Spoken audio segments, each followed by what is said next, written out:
युगे 28 विटेवर उभा, वामांगे रखमाई दिसे दिव्य शोभा.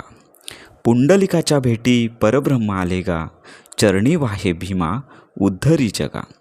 रामकृष्ण हरी बंधू आणि भगिनींनो, जगाच्या पाठीवर असं एक तरी दैवत तुम्ही पाहिलं आहे का, जे आपल्या भक्तांसाठी गेली हजारो वर्षे, अहो चक्क 28 युगे एका विटेवर दोन्ही हात कमरेवर ठेवून उभे आहे. विजा आल्या, वादळे आली, मोठी सत्तांतरे झाली, कित्येक युगे उलटली, पण या विटेवरचा सावळा परब्रह्म तसूभरही हरला नाही. जगाचा चालक मालक, ब्रह्मांड नायक असूनही एका सामान्य भक्ताच्या शब्दासाठी तो इथेच थिजून राहिला. पण कधी विचार केलाय का की प्रत्यक्ष वैकुंठाचा राजा, पूर्ण पुरुषोत्तम भगवान विष्णू साक्षात विठ्ठल बनून या पंढरीच्या वाळवंटात कसा आला? विठ्ठलाची मूर्ती पंढरपूरलाच का प्रकट झाली? या भूमीमध्ये असं काय रहस्य दडलं होतं की देवाला स्वतःचं वैकुंठ थिटं वाटू लागलं? आणि विठ्ठलाच्या चरणांना स्पर्श करून वाहणारी ती पवित्र भीमा नदी पंढरपुरात येताना चंद्रभागा का झाली? या क्षेत्राला भूलोकीचे वैकुंठ का म्हणतात? आजच्या या विशेष व्हिडिओमध्ये आपण श्री विठ्ठल महाकथेच्या पहिल्या भागात पंढरीचा दिव्य आणि ऐतिहासिक महिमा, विठ्ठलाच्या अवताराची खरी पौराणिक सुरुवात, द्वारकेतील तो अद्भुत प्रसंग आणि चंद्रभागेच्या निर्मितीची ती विस्मयकारक कथा अगदी सविस्तर आणि सखोल जाणून घेणार आहोत. व्हिडिओ शेवटपर्यंत नक्की पहा, कारण आज तुमची पंढरीची वारी घर बसल्या होणार आहे आणि तुम्हाला अशा काही गोष्टी समजणार आहेत ज्या कदाचित तुम्ही यापूर्वी कधी ऐकल्या नसतील. चला तर कथेला सुरुवात करूया. द्वापारयुगाच्या शेवटी आणि वैकुंठासह द्वारकेतील एका अतिशय सुंदर, संवेदनशील पण विरहाच्या प्रसंगाने भगवान विष्णूंनी पृथ्वीवरील अधर्माचा नाश करण्यासाठी श्रीकृष्ण अवतार घेतला होता. कंसवध करून महाभारत घडवून देव द्वारकेचे राजे झाले होते. द्वारकेमध्ये रुक्मिणी माता ही त्यांची पट्टराणी म्हणजेच मुख्य राणी होती, जी साक्षात महालक्ष्मीचा अवतार होती.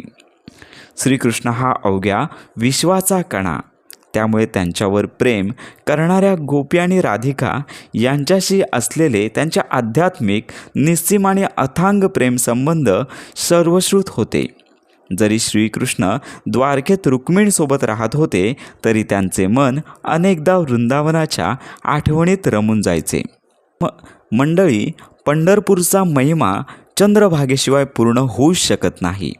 संतांनी चंद्रभागेला भक्तीची गंगा म्हटले आहे. पण तुम्हाला माहीत आहे का की या नदीला मूळ नाव भीमा कसे पडले? आणि ती पंढरपूरमध्येच आल्यावर चंद्रभागा का म्हणून ओळखली जाते? यामागे असणाऱ्या 2 पौराणिक कथा अतिशय अद्भुत आहेत. त्यातील आपण पहिली कथा पाहूया. भीमासूर राक्षसाचा वध आणि नदीचा जन्म. एकदा काय झाले, द्वारकेच्या भव्य राजसभेत भगवान श्रीकृष्ण आपल्या इतर गोपिका आणि विशेषतः देवी राधा यांच्या अलौकिक प्रेमभावात, जुन्या आठवणीत मग्न झाले होते. त्यांचा हा भाव पाहून आणि देवांच्या आपल्याकडे दुर्लक्ष होत आहे हे जाणवून रुक्मिणी मातेच्या मनात एक प्रकारचा मान म्हणजे सात्विक रुसवा निर्माण झाला. हा कोणताही लौकिक मत्सर नव्हता, तर तो एक दिव्य अधिकार होता.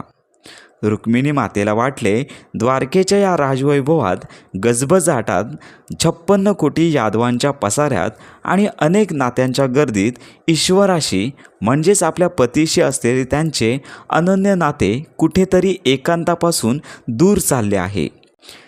त्यांना भगवंताचा पूर्ण आणि अखंड एकांत हवा होता, जिथे मध्ये दुसरं कोणीही नसेल.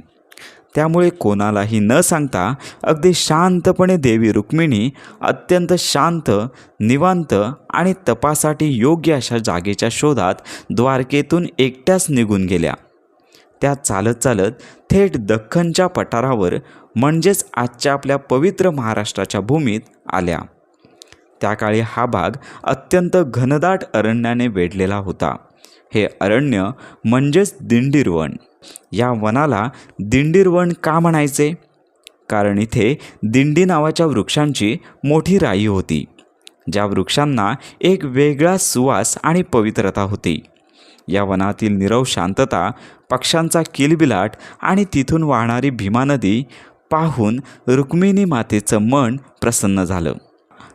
त्यांनी एक विशाल वृक्षाखाली आसन मांडले आणि डोळे मिटून तीव्र तपश्चर्या सुरू केली. तिकडे द्वारकेमध्ये जेव्हा साक्षात श्रीकृष्णांना समजले की रुक्मिणी माता तर रुसून कुठेतरी दूर निघून गेल्या आहेत, तेव्हा देवाचा जीव व्याकुळ झाला. लक्ष्मीशिवाय नारायण अपूर्ण असतो. देवाने रुक्मिणीला शोधण्याचा दृढ निश्चय केला. पण देव केवळ एकटे निघाले नाहीत, तर त्यांच्या विरहाने व्याकुळ झालेले त्यांचे सर्व प्रिय गोपाळ, सुदाम्यासारखे सखे आणि आपल्या गायींसारखे खिल्लार सोबत घेऊन देव रुक्मिणीच्या शोधात दक्षिणेकडे निघाले. अवघी द्वारका जणू महाराष्ट्राच्या दिशेने चालू लागली. दिवस रात्र प्रवास करत प्रत्येक वनात शोध घेत भगवान श्रीकृष्ण अखेर या दिंडीर वनात पोचले. तिथे त्यांनी तपश्चर्येत लीन असलेल्या रुक्मिणी मातेचा शोध घेतला. देवाने तिची मनधरणी केली, तिच्या प्रेमाची ग्वाही दिली आणि तिचा तो रुसवा दूर केला. पौराणिक कथेनुसार आजही पंढरपुरात मुख्य विठ्ठल मंदिराच्या मागे रुक्मिणी मातेचे मंदिर वेगळे असण्यामागे हेच ऐतिहासिक कारण मानले जाते की माता तिथे आधीपासूनच स्वतंत्रपणे तपासाठी बसल्या होत्या. परंतु जेव्हा देव या भूमीवर आले तेव्हा त्यांना जाणवले की ही केवळ एक साधी भूमी नाही. इथे पाऊल ठेवताच देवांच्या चरणांना एक वेगळाच आनंद मिळाला. इथे एक अद्भुत आध्यात्मिक ऊर्जेचा स्रोत निर्माण झाला होता. देवाला समजले की हे तर भविष्यातील भक्तीचे महापीठ बनणार आहे. कारण याच दिंडीरवनात भीमेच्या तीरावर असा एक परमभक्त राहत होता, ज्याच्या मातृपितृभक्तीची कीर्ती थेट वैकुंठापर्यंत पोहोचली होती. तो तरुण जो आपल्या वृद्ध आईवडिलांच्या सेवेत रात्रंदिवस अखंड मग्न होता, त्याचे नाव होते भक्त पुंडलिक. भीमा नदीची निर्मिती, भीमासूर वध आणि चंद्रभागा होण्याचे रहस्य. मित्र हो, पंढरपूरचा महिमा चंद्रभागेशिवाय पूर्ण होऊ शकत नाही. संतांनी चंद्रभागेला भक्तीची गंगा म्हटले आहे. पण तुम्हाला माहीत आहे का की या नदीला मूळ नाव भीमा कसे पडले? आणि ती पंढरपुरामध्येच आल्यावर चंद्रभागा का म्हणून ओळखली जाते, यामागे असणाऱ्या 2 पौराणिक कथा अतिशय अद्भुत आहेत. त्यातील पहिली कथा आपण पाहूया. भीमासूर राक्षसाचा वध आणि नदीचा जन्म. पद्मपुराणात आणि शिवपुराणात उल्लेख आल्यानुसार प्राचीन काळी सह्याद्रीच्या पर्वतरांगांमध्ये भीमासूर नावाचे एक अत्यंत क्रूर, आक्रस्ताळी आणि शक्तिशाली राक्षस राहत होता. तो कुंभकर्णाचा मुलगा होता असे म्हटले जाते. त्याने भगवान ब्रह्मदेवाला प्रसन्न करण्यासाठी कठोर तप केले आणि वर मिळवला की त्याला सृष्टीतील कोणताही सामान्य जीव सहज मारू शकणार नाही. या वराच्या घमेंडीमध्ये त्याने ऋषीमुनींवर अत्याचार करणे सुरू केले, पवित्र यज्ञ उद्ध्वस्त केले आणि देवांनाही स्वर्गातून हाकलून लावले. अखेर घाबरलेले सर्व देव कैलासावर भगवान शंकराकडे धावून गेले. देवांची करुणा भाकल्यानंतर भगवान शिवांनी या भीमासूर राक्षसाचा वध करण्यासाठी अत्यंत उग्र, रौद्र आणि भयानक रूप धारण केले. शिव आणि भीमासूर यांच्यात कित्येक दिवस भयंकर युगांतरी युद्ध चालले. संपूर्ण पृथ्वी थरथर कापायला लागली. अखेर भगवान शंकरांनी एक प्रचंड हुंकार भरत आपल्या त्रिशूळाने भीमासूर राक्षसाचा थरकाप उडवला आणि त्याचा वध केला. हे युद्ध इतके भीषण आणि ऊर्जा घेणारे होते की युद्ध संपल्यानंतर भगवान शिव अत्यंत थकले होते. त्यांच्या दिव्य शरीरातून कपाळावरून घामाच्या धारा वाहू लागल्या. शंकराच्या शरीरातून निघालेल्या त्या घामाच्या उष्ण आणि पवित्र थेंबातून सह्याद्रीच्या पर्वतावर म्हणजेच आजच्या भीमाशंकर येथे एका पवित्र नदीचा उगम झाला. शंकराच्या घामातून आणि भीमासुराच्या वधानंतर प्रकट झाल्यामुळे या नदीचे नाव भीमा असे पडले. ही नदी अतिशय वेगाने आणि गर्जना करत डोंगरातून खाली धावू लागली. याची दुसरी कथा आपण पाहूया. नदी चंद्रभागा कशी झाली. आता ही वेगवान खळाळती भीमा नदी डोंगरदऱ्या ओलांडत पठारे तोडत जेव्हा सोलापूर जिल्ह्यातील पावन पंढरपूर क्षेत्राजवळ येते तेव्हा तिची दिशा, तिचा वेग आणि तिचे संपूर्ण रूपच बदलते. पंढरपूरच्या अगदी जवळ आल्यावर या नदीचा आकार आकाशातील द्वितीयतेच्या चंद्रकोरासारखा अर्धवर्तुळाकार होतो. ती शहराला एका बाजूने जणू प्रेमाने, ममतेने विळखा घालते. चंद्राच्या कोरीसारखा आकार घेणाऱ्या या नदीला म्हणूनच या क्षेत्रात चंद्रभागा असे म्हटले गेले. यामागे एक अतिशय सुंदर आध्यात्मिक रहस्य आहे. संत सांगतात की जेव्हा भीमा नदीला समजले की पुढे प्रत्यक्ष परब्रह्म विठ्ठल उभा राहणार आहे आणि तिथे त्यांचे परमभक्त पुंडलिक वास्तव्य करणार आहेत, तेव्हा देवांच्या चरणांना स्पर्श करण्यासाठी, देवाला आलिंगन देण्यासाठी ही नदी अत्यंत आदरभावाने आणि लीनतेने संत गतीने वळसा घेऊन वाहू लागली. तिने आपला अहंकार, आपला वेग कमी केला आणि ती अगदी शांत संत झाली. तसेच स्कंद पुराणात असाही उल्लेख येतो की दक्ष प्रजापतीच्या शापामुळे त्याची कला क्षीण होती. तेव्हा चंद्राने या नदीच्या तीरावर येऊन भगवान शिवाची आणि विष्णूची आराधना केली. या नदीत स्नान केल्यामुळे चंद्राचा तो शाप दूर झाला आणि त्याला त्याचे सौंदर्य परत मिळाले. चंद्राचा भाग इथे शुद्ध झाला, म्हणून हिला चंद्रभागा असे म्हणतात. या नदीच्या वाळवंटात स्नान केल्याने माणसांचे जन्मांतराचे पाप, ताप आणि दैन्य नष्ट होते, असा वारकरी संप्रदायाचा ठाम विश्वास आहे. म्हणूनच शतकानुशतके वारकरी पंढरीला पोचल्यावर आधी चंद्रभागेत पवित्र स्नान करतात, तिची वाळू वंदन करून कपाळाला लावतात आणि मगच माऊलींच्या दर्शनाला रांगेत उभे राहतात. पंढरपूर क्षेत्राचे महात्म्य आणि पंढरी नावाचे रहस्य आता आपण पाहणार आहोत. संत म्हणतात, पंढरपूर हे केवळ जमिनीवरचे एक तीर्थक्षेत्र नाही, तर ते भूलोकीचे वैकुंठ आहे. संतांनी या क्षेत्राचे वर्णन करताना एका अभंगात म्हटलं आहे, आधी रचली पंढरी मग वैकुंठ निर्माण केले. याचा अर्थ असा की जेव्हा सृष्टीची निर्मिती होत होती, आदिमायेने जेव्हा सृष्टीचा पाया रचला होता, तेव्हा देवाने सर्वात आधी पंढरीची पावन रचना केली आणि त्यानंतर स्वतः राहण्यासाठी वैकुंठ लोक बनवला. इतकी ही भूमी अनादी प्राचीन आहे.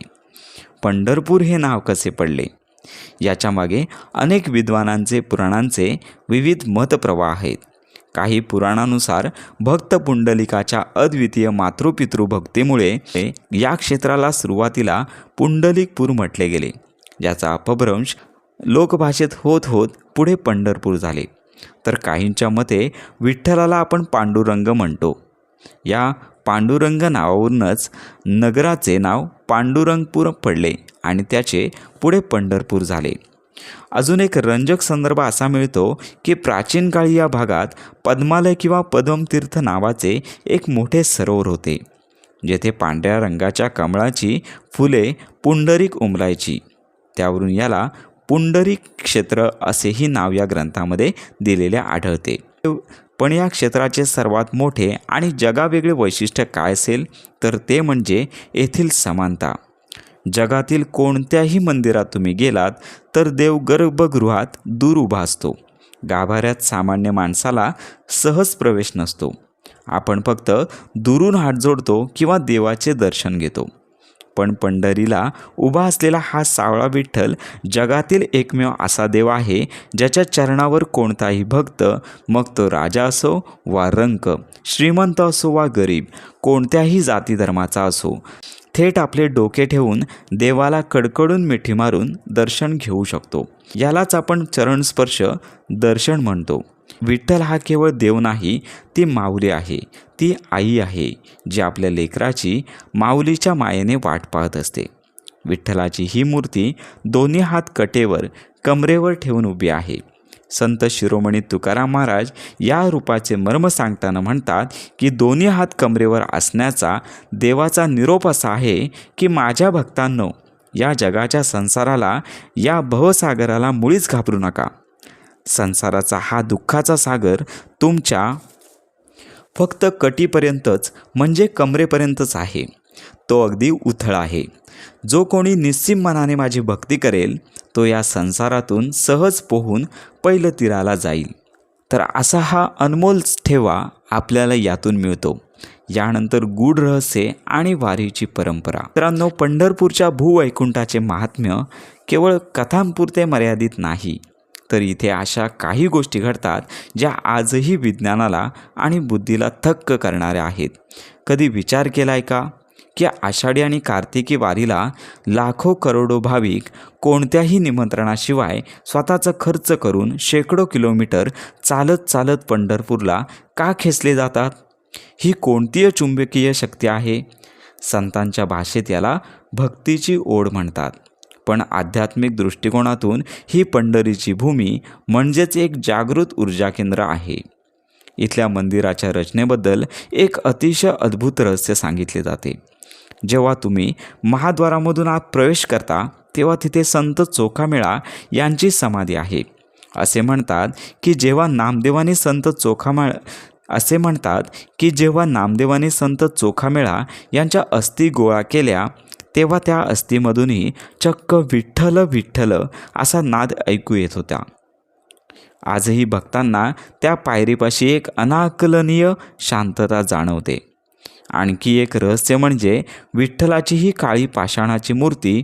संशोधकांच्या मते ही मूर्ती ज्या पाषाणापासून बनवली आहे ते पाषाण अत्यंत दुर्मिळ आहे. शेकडो वर्ष रोज होणारे अभिषेक, चंदनाचा लेप आणि लाखो भक्तांचा स्पर्श होऊनही या मूर्तीची चमक तसूभरही कमी झालेली नाही. या मूर्तीच्या छातीवर डाव्या बाजूला एक खूण आहे, भृगु लांछन म्हणतात, जी तिच्या विष्णू अवतार असण्याचा जिवंत पुरावा मानली जाते. पंढरपूरची वारी ही जगातील सर्वात मोठी मानवी साखळी आहे. जातीभेद, वर्गभेद विसरून जेव्हा लाखो वारकरी ज्ञानोबा तुकारामाचा गजर करत चंद्रभागेच्या वाळवंटात एकत्र येतात तेव्हा तिथे एक वेगळेच विश्व निर्माण होते. पंढरीचा हा महिमा ऐकताना अंगावर काटा आल्याशिवाय राहत नाही. पण मंडळींनो, प्रत्यक्ष परब्रह्म श्रीकृष्णाला विठेवर उभे राहण्यास भाग पाडणारा तो प्रसंग नेमका काय होता? ही उत्सुकता आता शिगेला पोचली आहे. तर मित्रांनो, असा आहे पंढरीचा अलौकिक अनादी आणि दिव्य महिमा, जिथे प्रत्यक्ष विष्णू पृथ्वीवर आले, जिथे रुक्मिणी मातेचा सात्विक रुसवा दूर झाला आणि जिथे भगवान शंकराच्या घामातून निघालेली भीमा नदी स्वतःला धन्य करण्यासाठी चंद्रभागा म्हणून प्रकट झाली. पण श्री विठ्ठल महाकथा इथेच संपत नाही, तर हे केवळ पूर्वपीठिका आहे. ही तर फक्त सुरुवात आहे. रुक्मिणी मातेचा शोध घेत आणि आपल्या गोपाळांना सोबत घेऊन आलेले भगवान श्रीकृष्ण जेव्हा त्या दिंडीर वनातून पुढे निघाले तेव्हा ते एका झोपडीपाशी येऊन थांबले. ती झोपडी होती भक्त पुंडलिकाची. त्यानंतर तिथे नक्की काय घडले? पुंडलिकाने आपल्या आईवडिलांना सेवेत इतके काय विशेष केले होते की साक्षात त्रिभुवनाचा मालक त्याच्या दारात ताटकळत उभे राहायला लागला. पुंडलिकाने देवाच्या दिशेने जी वीट सरकवली ती नेमकी कुठून आली आणि देवाला तिथे विठ्ठल हे नाव कसे मिळाले? विठ्ठल या शब्दाचा आणि विठेचा खरा आध्यात्मिक अर्थ काय आहे? पुंडलिकाच्या त्या एका कृतीने संपूर्ण विश्वाचा इतिहास कसा बदलला? हे सर्व आणि यापुढची डोळ्यात पाणी आणणारी, भावूक करणारी महाकथा आपण अत्यंत सविस्तरपणे जाणून घेणार आहोत या मालिकेच्या पुढच्या भागात, म्हणजेच आपल्या दुसऱ्या व्हिडिओमध्ये. दुसरा व्हिडिओ अतिशय महत्त्वपूर्ण कथा सांगणारा भक्त पुंडलिक आणि विठ्ठलाची वीट. तुम्हाला आजचा हा श्री विठ्ठल कथेचा आणि पंढरपूर महिमाचा पहिला भाग कसा वाटला आम्हाला खाली कमेंट बॉक्समध्ये नक्की लिहून कळवा. कमेंटमध्ये जय हरी विठ्ठल किंवा माऊली लिहायला विसरू नका. व्हिडिओ आवडला असेल तर मनापासून लाईक करा. आपल्या नातेवाईकांना आणि मित्रांसोबत हा भक्तीचा अनमोल ठेवा शेअर करा आणि अशाच पौराणिक, ऐतिहासिक आणि सुंदर कथांसाठी आपल्या मराठी कथा या चॅनलला नक्की सबस्क्राईब करा. भेटूया पुढच्या भागात. तोपर्यंत रामकृष्ण हरी.